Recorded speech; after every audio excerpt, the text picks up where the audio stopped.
राजवीर और उसकी दोस्त सीमा एक सप्ताहांत पर गहरे जंगल के बीचों बीच स्थित एक पुराने बंगले में घूमने का फैसला करते हैं। उनका मकसद सिर्फ एक रोमांचक और डरावना अनुभव लेना था, ताकि वे अपने दोस्तों को सुनाने के लिए एक कहानी बना सकें। लेकिन जिस बंगले में वे पहुंचे, वह सामान्य नहीं था। यह जगह एक काफी पुरानी और जर्जर स्थिति में थी, जिसकी दीवारों पर घनी दरारें और खिड़कियों पर धूल और मकड़ी के जाले लगे हुए थे। बंगले के सामने एक भारी, जंग लगी लोहे की गेट थी, जो खुद ब खुद खुल गई। बिना किसी तर्क के दोनों अंदर चले गए। हर कदम के साथ उनके दिल की धड़कन बढ़ रही थी, लेकिन उन्होंने डर को नजरअंदाज किया और अंदर जाकर अपनी योजना पर काम करने लगे। कुछ समय बाद उन्होंने एक पुराने कमरे में एक अजनबी दरवाजा देखा। दरवाजा इतना पुराना और भारी था कि उसे खोलने की कोशिश करने पर उसे हल्का झटका भी महसूस हुआ। क्या तुमने कभी इस दरवाजे के बारे में सुना है? सीमा ने डरते हुए पूछा।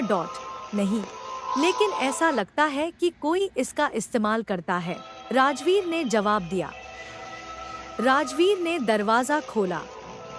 भीतर की हवा सर्द थी, और जैसे ही वह अंदर कदम रखते हैं, कुछ अजीब महसूस होता है। कमरे में बस एक पुराना लकड़ी का पलंग और एक टूटी फूटी अलमारी पड़ी हुई थी। अचानक कमरे की रोशनी फीकी हो गई और कुछ पल के लिए हर चीज धुंधली हो गई। अचानक दरवाजा अपने आप बंद हो गया। सीमा की चीख सुनते ही राजवीर ने देखा कि एक बर्फीली छाया कमरे में पसरने लगी थी। उसके पास एक अजीब सी आवाज सुनाई दी, जैसे कोई धीमे से कह रहा हो, तुम क्यों आए हो यहाँ? दोनों का दिल दहशत से धड़कने लगा।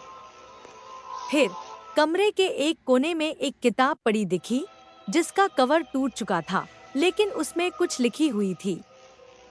राजवीर ने किताब उठाई और जैसे ही उसने पहली पन्नी पलटी, उसी क्षण कमरे का तापमान तेजी से गिरने लगा। किताब में लिखा था, यह दरवाजा उन लोगों को बुलाता है जो इसके भीतर रह चुके होते हैं। तुमने यह क्यों खोला? सहमे हुए राजवीर और सीमा ने किताब को फेंक दिया और दरवाजा खोलने की कोशिश की, लेकिन वह बिल्कुल भी नहीं खुला। बाहर की दुनिया जैसे गायब हो गई थी। सब कुछ सन्नाटा था। अचानक उन दोनों को एहसास हुआ कि जो दरवाजा उन्होंने खोला था, वह केवल एक रास्ता था। एक रास्ता जो उन्हें वापस नहीं जाने दे रहा था। फिर कमरे में अचानक एक और आवाज आई, तुम यहाँ हमेशा के लिए रहोगे। उसके बाद दरवाजा फिर से खुला और सामने एक काला, गहरा गड्ढा था, जो नीचे जाने का संकेत दे रहा था। राजवीर और सीमा ने बिना देर किए वह गड्ढा पार किया और दोनों उसी पुराने कमरे में वापस आ गए, जो अब और भी डरावना लग रहा था। दरवाजा फिर से बंद हो चुका था और सामने कुछ भी नहीं था। दोनों चुपचाप खड़े हो गए।